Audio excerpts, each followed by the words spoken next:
اهلا بيك في اول فيديو من دورة فوتوشوب 2024. لو انت مهتم يلا بينا نبدأ.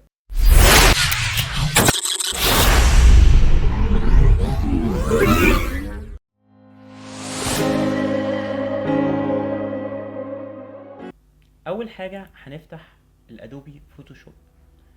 زي ما انت شايف في هنا عندنا الواجهة الرئيسية اللي بيكون فيها حاجة اسمها الريسنت دي الملفات اللي انت فتحتها، يعني اخر ملفات انت فتحتها. زي مثلا ايه؟ انا مثلا لسه فاتح ملف من 4 ساعات، في ملف فتحه امبارح، ملف الشهر اللي فات، من شهرين، من 3 شهور، هكذا. بيظهر لك هنا اي ملف فتحته او عدلت عليه او اي بروجكت عملته جديد. عندنا الاوبشنز الاساسيه وهي الاهم طبعا، النيو فايل والاوبن. النيو فايل دي اللي هنعمل منها نيو بروجكت او نيو دوكيومنت على حسب. آه والاوبن طبعا ان انت بتفتح ملف بيكون موجود عندك على الهارد الداخلي او اي وحدة تخزين موجودة على الجهاز بتاعك. اول حاجة عندنا هنا البريسيت ديتيلز. هنا هنعمل الاسم بتاع الفايل، احنا ممكن نسميه مثلا ادوبي. عندك هنا خيارات مهمة جدا، اولهم الخيارات اللي تخص السايز او المقاس بتاع الديزاين اللي انت هتعمله. في الويدث والهايت اللي هم الطول والعرض. عندك هنا في خيار مهم وهو التايب بتاع السايز. زي وحدة القياس، اللي هي وحدة القياس ممكن تكون وحدة القياس عندي بيكسلز، انشز، سنتيمترز، مليمترز، بوينتس، بيكس. في الغالب احنا بنستخدم البيكسلز والانشز والسنتيمترز، هم دول اهم 3 بيستخدموا سواء كانت في المطبوعات او في الديزاينات الخاصة بالسوشيال ميديا او الديزاينات او الشغل بتاع الفوتوغرافي. احنا هنستخدم في الفيديو بتاع النهاردة البيكسلز على سبيل المثال. يعني ممكن نعملها 10 في 80، 10 1080 في 1080، اللي هي بيبقى الريزولوشن بتاعها 1:1. في 16:9، في 9:16، في 9:16 زي الحاجات اللي بتكون بورتريت، وال 16:9 اللي هي الحاجات اللي بتكون لاندسكيب. في عندنا هنا خيار مهم جدا اللي هو الريزولوشن. الريزولوشن ده عشان يشتغل معايا بشكل كويس على الجهاز لازم يكون 300. ليه 300 بالاخص 300؟ عشان يبقى الديزاين معاك فيه بيرفورمانس، التعامل سريع والجهاز سريع، وفي نفس الوقت بيديني اعلى كواليتي. لكن مثلا فلنفترض ان انا عملته مثلا، ده هيخلي الجهاز بتاعك هياخد من البرفورمانس بتاع الجهاز، فبالتالي هيبطئ التعامل. فاحنا مش محتاجين ريزولوشن حاليا عالي، احنا هنخليه على ال 300. 300 كويس جدا مع جميع انواع الديزاينات سواء كانت مطبوعات او ديزاينات للسوشيال ميديا او وات ايفر. عندنا الكالر مود. الكالر مود ده فيه 5 وضعيات، اهم 2 فيهم هما الار جي بي كالر والسي ام واي كي كالر. امتى استخدم الار جي بي وامتى استخدم السي ام واي كي؟ بص يا سيدي، الار جي بي كالر اللي هو ريد جرين بلو. الار جي بي كالر ده بستخدمه في الديزاينات اللي هي هتكون مش هتطبع، يعني هتستخدم على الجهاز الكمبيوتر او الموبايل او اي جهاز الكتروني. ممكن تكون شاشة التلفزيون مثلا. المهم ان هي هتظهر على حاجة الكترونية اللي هي الار جي بي. ده السيستم بتاعها الار جي بي كالر اللي هو ريد طبعا وجرين وبلو. لكن بقى الخيار اللي هو السي ام واي كي كالر، السي ام واي كي كالر ده اللي هو بيخص الطباعة. ايه هو السي ام واي كي كالر؟ السي فور سيان، الام فور ميجنيتا، الواي فور يلو، والكي فور بلاك. امتى استخدم السي ام واي كي؟ بستخدم السي ام واي كي لما بعمل حاجه مطبوعات. هي دي الاربع الوان اللي بتستخدم في ماكينات الطباعه، والماكينات اللي بتستخدم لطباعه، سواء كان مثلا على سبيل المثال بزنس كارد مثلا، بنستخدم السي ام واي كي. احنا دلوقتي هنستخدم الار جي بي كلر، وفي هنا الخيار اللي هو بتاع الباك جراوند. الباك جراوند هنا الديفولت بتاعها وايت، بس انا ممكن اختار بلاك او ممكن اختار كاستم، ممكن اعمل الكالر زي ما انا عايز. ممكن احط الكالر بالكود بتاعه اللي هو الهاش، وبعد كده الكالر كود، او بالنسب، او ممكن اختار على طول من الكالر بيكر. هنا ممكن اختار مثلا لون تاني وادوس اوكي، هيعمل لي الكالر هنا. وممكن على طول ادوس على الريكتنجل اللي هنا ده، هيطلع لي برضو الكالر بيكر. انا هخليها وايت ديفولت دلوقتي. عندنا هنا في اوبشنز جاهزه، زي ايه مثلا؟ اللي هي الفوتو مثلا. عندك هنا الفوتو اللاندسكيب والبورتريت. زي مثلا دي اللي بيستخدمها المصوراتي مثلا عشان يعمل لك ايه الصورة 4:6، 6:6، الكلام ده كله. في هنا مقاسات بتبقى جاهزة. انا بفضلش استخدم الحاجة الجاهزة، انا بفضل اكون عارف الديزاين اللي انا بعمله محتاج مقاس كام في كام، واذا كان هو محتاج بالسنتيمتر ولا محتاج بالمليمتر ولا محتاج بالبيكسلز ولا بالانش. دي بتتوقف على الديزاين اللي انت هتعمله. في عندك برضو هنا الارت اند illustrations اللي هي للرسم، اللي هي 2000 بيكسلز جريد و1000 بيكسلز جريد. عندك 720 بي والبوستر والبوست كارد. طبعا هنا مفيش كل الحاجات اللي انت بتحتاجها طبعا. يعني مثلا عندك على سبيل المثال مثلا في الديزاينات بتاعه السوشيال ميديا، عندك مثلا الديزاين بتاع البوست بتاع الفيسبوك ليه اعدادات غير الديزاين بتاع الانستجرام. البوست بتاع الانستجرام غير الريل بتاع الانستجرام، ليه اعدادات تانية غير الريل بتاع الفيسبوك.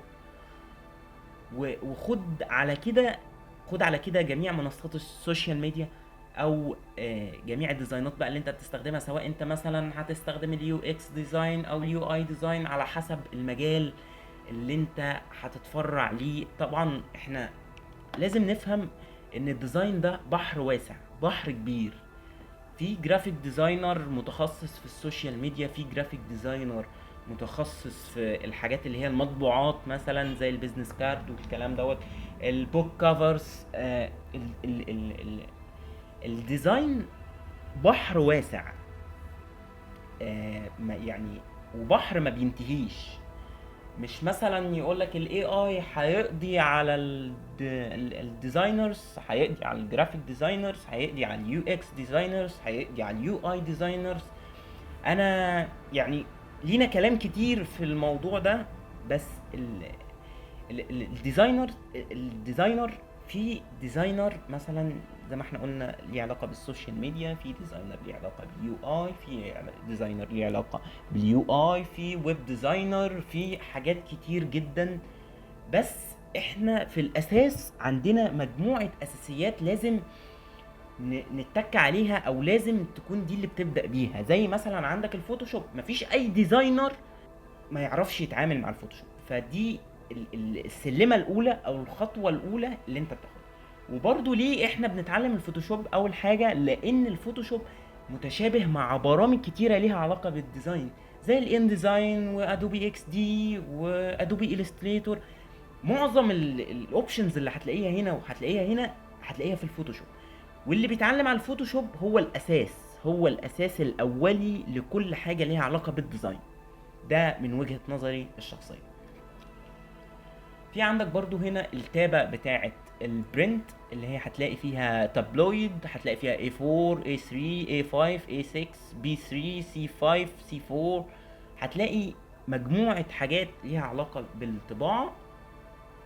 فيما يخص الطباعة مش عايزين نتعمق كتير في الكلام ده.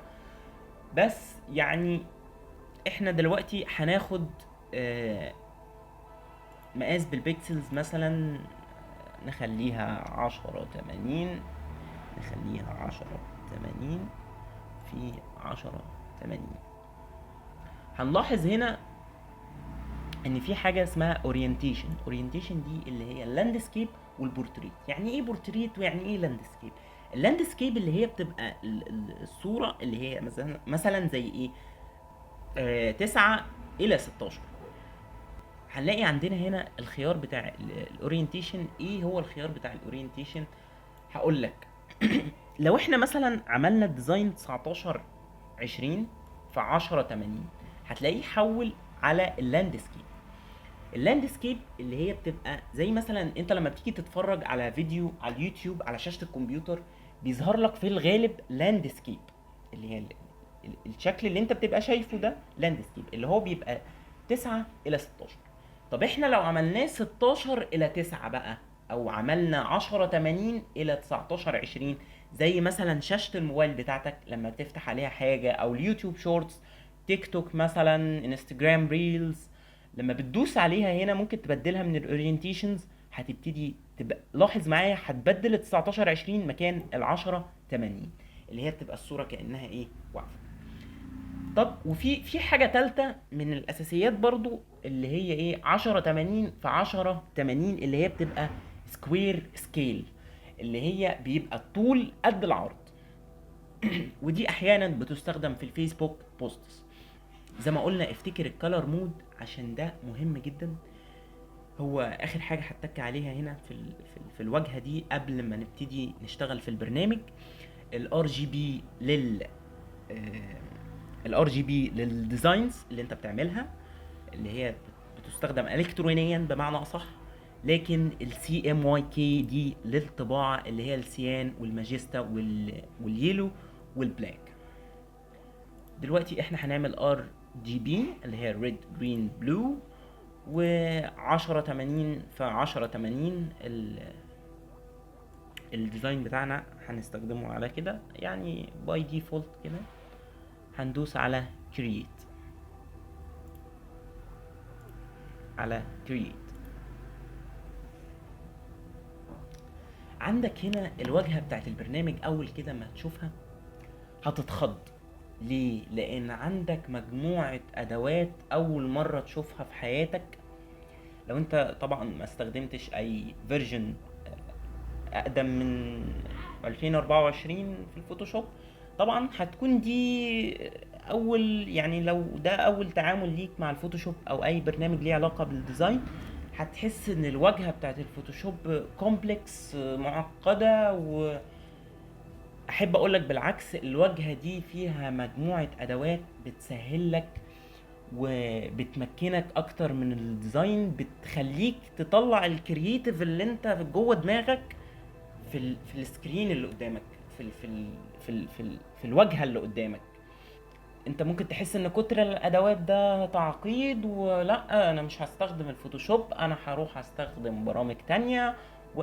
انت حر. كل واحد يعني كل واحد بيفضل حاجة، بيشوفها هي بالنسبة له الاسهل، دي بالنسبة له الاصعب دي. لكن انا بالنسبة لي الفوتوشوب هو هيظل الفوتوشوب. الفوتوشوب هيظل هو الفوتوشوب مع مر الزمن. الا بقى طبعا لو ظهرت ادوات اقوى من شركة ادوبي، وده اكيد هياخد وقت. خلينا ما في موضوعنا ما نتطرقش لمواضيع تانية. هيبقى عندنا فيديوهات تانية هنتكلم براحتنا في مواضيع تخص الديزاين والذي منه. هنقسم عندنا الواجهة كده يعني 5 اجزاء عشان نسهل على نفسنا. اول حاجة اللي هي الابليكيشن فريم. الابليكيشن فريم ده ايه؟ هو الابليكيشن فريم اللي هو اللي فوق ده اللي انا ماسكه دلوقتي، ده الابليكيشن فريم. طب الابليكيشن فريم ده بيكون فيه ايه؟ بيكون عندك فيه المينيمايز اللي هي بتنزل منها على التاسك بار، عندك الكلوز طبعا، وال بتصغر السايز بتاع الابلكيشن دي موجوده في اي ابلكيشن، سواء فوتوشوب او لعبه او سبوتيفاي مثلا على سبيل المثال، جوجل كروم، موجوده في كله طبعا، دي عارفينها يعني مش محتاجه كلام. عندك هنا الادوات الادوات اللي هتستخدمها بكثره بعد كده في الفوتوشوب، ومن دلوقتي هتبتدي تستخدمها، اللي هي الفايل. مثلا عندك في الفايل نيو، عندك اوبن. النيو بتفتح ملف جديد، واوبن بتفتح ملفات على الجهاز بتاعك. عندك مثلا كلوز وكلوز اول، سيف از، سيف ا كوبي لما تحب تسيف نسخه مثلا. عندك بقى الاكسبورت، ده خيار مهم جدا، بالذات اول خيارين فيه اللي هم كويك اكسبورت از بي ان جي واكسبورت از دي، دول هنتطرق لهم بالتفصيل لما نيجي نعمل استخراج للملفات بتاعتنا، ونفهم ايه ال الاختلافات بين انواع الملفات المختلفة اللي بيستخرجها الفوتوشوب. وكمان في نقطة مهمة لازم نتطرق لها، ايه الفرق بين الفيكتور والراستر. دي حاجة لازم تعرفها، حاجة مهمة جدا هنتطرق لها بعد كده، يعني هي جت في بالي فعشان كده اتكلمت عنها.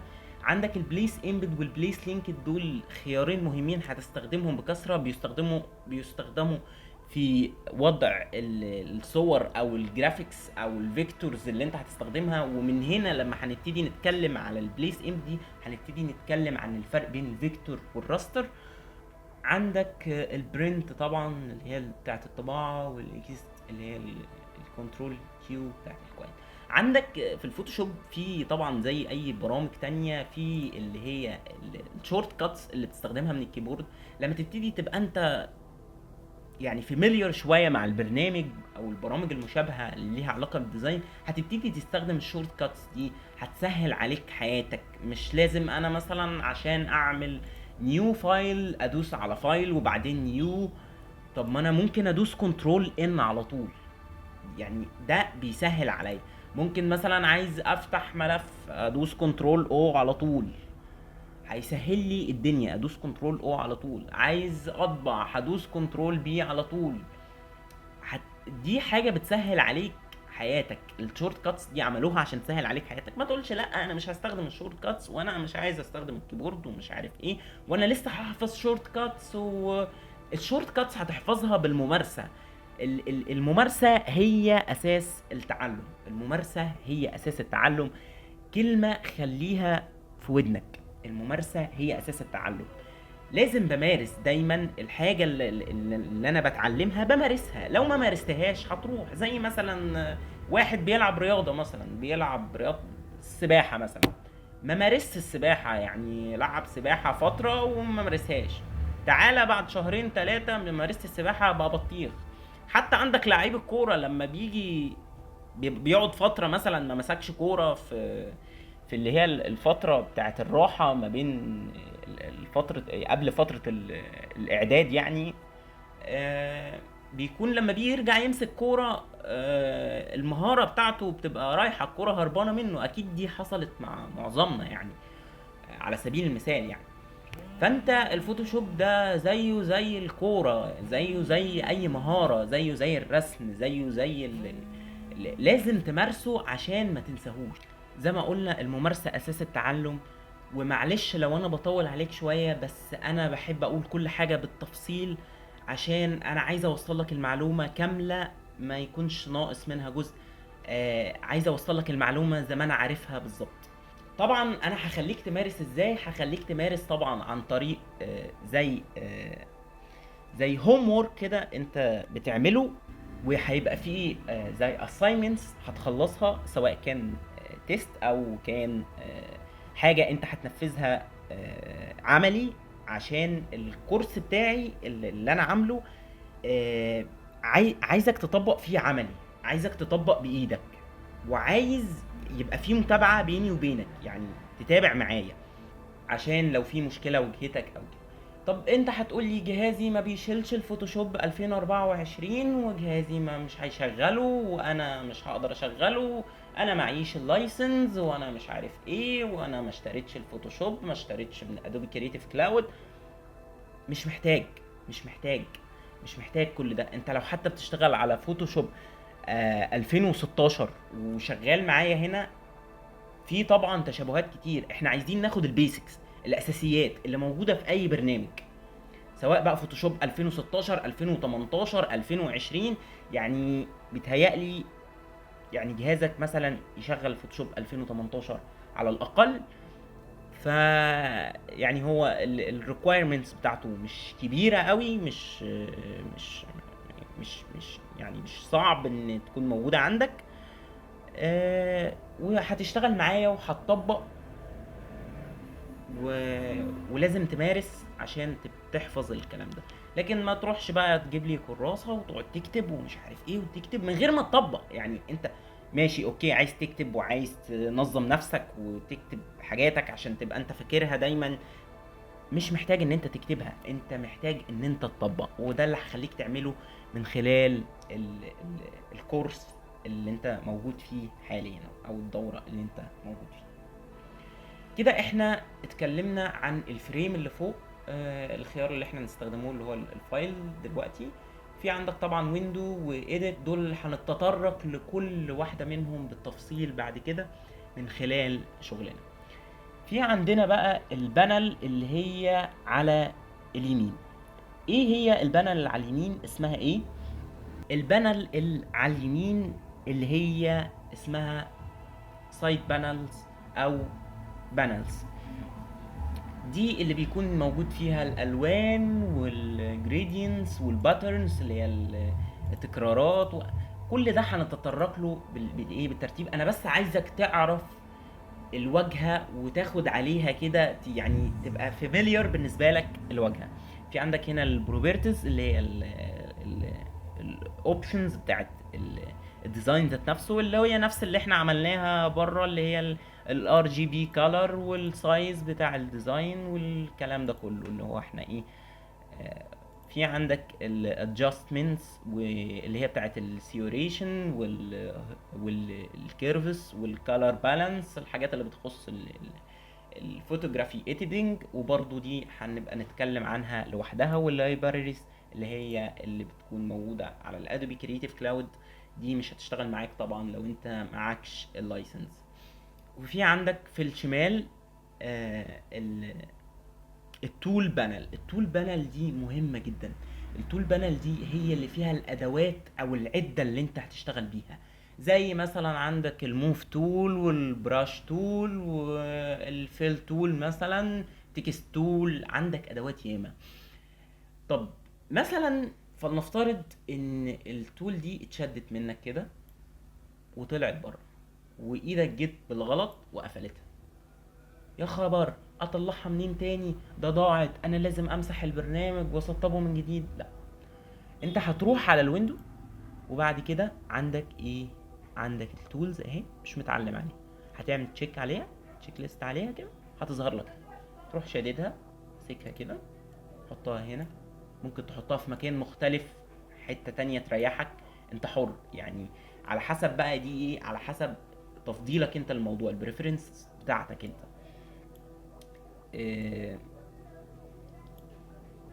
ممكن يحصل الكلام ده مش مع التول بانل بس، ممكن يحصل مع اي تول تانية، مع اي بانل تانية اللي هي البانل اللي في اليمين ممكن يحصل معاها نفس الكلام. ف دي حاجة عادية يعني ممكن تحصل معاك. ودي انت بتقدر ممكن تحطها في مكان تاني، تغير مكانها. ممكن الويندوز ذات نفسها تشيلها وتحطها تاني. كل ده ايه يعني الدنيا معاك تمام، بتكستمايز زي ما انت عايز من الويندو. في عندك بقى الورك سبيس دي جوه برضو الويندو، اللي هي بتعمل بقى البريفرنسز بتاعتك. مثلا في واحد مثلا بيشتغل في الفوتوغرافي، فهيختار من هنا فوتوغرافي، فهيطلع له الاوبشنز اللي تخص الفوتوغرافي في اللي هي البانل اللي على اليمين، اللي هي في البانلز اللي على اليمين. ماشي. مثلا في واحد مثلا ليه علاقة بايه، مثلا بالبينتنج، بالتلوين والطباعة والكلام ده كله، هيختار دي اللي هي ايه، البينتنج. بس انا بفضل ان انا اخليها على الاسينشالز اللي هي الديفولت. اوكي. آه كده يعني اعتقد ان انا لميت بالواجهة اللي تخص الفوتوشوب. يعني مش بالواجهه طبعا كلها، لكن بالحاجات الاساسيات اللي انت هتتعامل معاها. في برضو حاجة تانية اللي هي عندك مثلا البانل. في بانل احنا ما اتكلمناش عليها، في 2 بانل ما اتكلمناش عليهم، اللي هي الابليكيشن بار والديكومنت ويندو. الابليكيشن بار والديكومنت ويندو. الابليكيشن بار دي اللي هي لما بتختار تول معينه زي مثلا الموف تول، او مثلا احنا هنختار على سبيل المثال مثلا ادي كده الموف تول، بتلاقيها بتتغير فوق، بتبقى الاوبشنز بار اللي هي زي مثلا احنا اخترنا البراش تول مثلا، عملنا مثلا الاوباسيتي بتاعتها عندك 10% مثلا، واخترنا السايز بتاع البراش والكايند والهاردنس مثلا خليناها 75%، تستخدم البراش زي ما انت شايف كده. مثلا لو اخترنا نوع تاني من البراش، مثلا عندك اللي هو السوفت راوند ده، وعملنا الهاردنس بتاعته 100% مثلا، والاوباسيتي خليناها 47%، ابتدينا نعمل هتعمل معاك. وفي عندك اشكال مختلفة من البراشز. هنا عندك كتير من البراشز وكتير من المقاسات والاشكال اللي بتستخدم في حاجات مختلفة هنتطرق ليها بعد كده. كده اتكلمنا عن الابليكيشن فريم والابليكيشن بار اللي هي بتقلب تبقى الاوبشنز بار، واتكلمنا عن الرايت سايد بانلز، واتكلمنا عن التول بانلز اللي هي في الشمال. في بقى حاجة أخيرة اللي هي الديكومنت ويندو. الديكومنت ويندو دي اللي هي أنا مسكتها كده اهي وطلعتها ورجعتها تاني مكانها، دي الديكومنت ويندو. افرض انا بشتغل على بروجكت واتنين وتلاتة في نفس الوقت، او بعمل حاجة لبروجكت في ملف خارجي مثلا فلنفترض فتحنا نيو اهو مثلا، وفتحنا عملنا كرييت لملف تاني سايز مختلف. بقى عندنا اهو الملف هنا. في عندك عندك في الويندو دي اللي فوق بيظهر عندك التابات بتاعه البروجكتس اللي انت شغال عليها باسمائها، تقدر تتنقل ما بينهم. وعايز اوضح حاجه مهمه في الديزاين، اهم حاجه النظام والتنظيم. خليك شخص منظم، ما تقعدش تعمل ملفات باسماء ديفولت، تبقى داش 1 داش 2 داش 3 داش 4 داش 5 داش 10، وفي الاخر تيجي تقعد تدور على الملف مثلا الفلاني، تدور على الملف الفلاني ما تلاقيهوش. خليك منظم من الاول، خليك منظم من الاول. لحد هنا وكده هوقف، لان انا مش عايز اخلي الناس تكره البرنامج، انا عايز الناس تحب البرنامج وتبتدي تبقى متأقلمة معاه، واخدة عليه في اي اصدار من اصداراته. مش عايز الناس تشوف البرنامج صعب. فلحد هنا هنوقف. ان شاء الله الدنيا هتبقى سهلة ان شاء الله. الفيديوهات دي هتكون خفيفة عليكم، الكورس ده هيكون خفيف عليكم.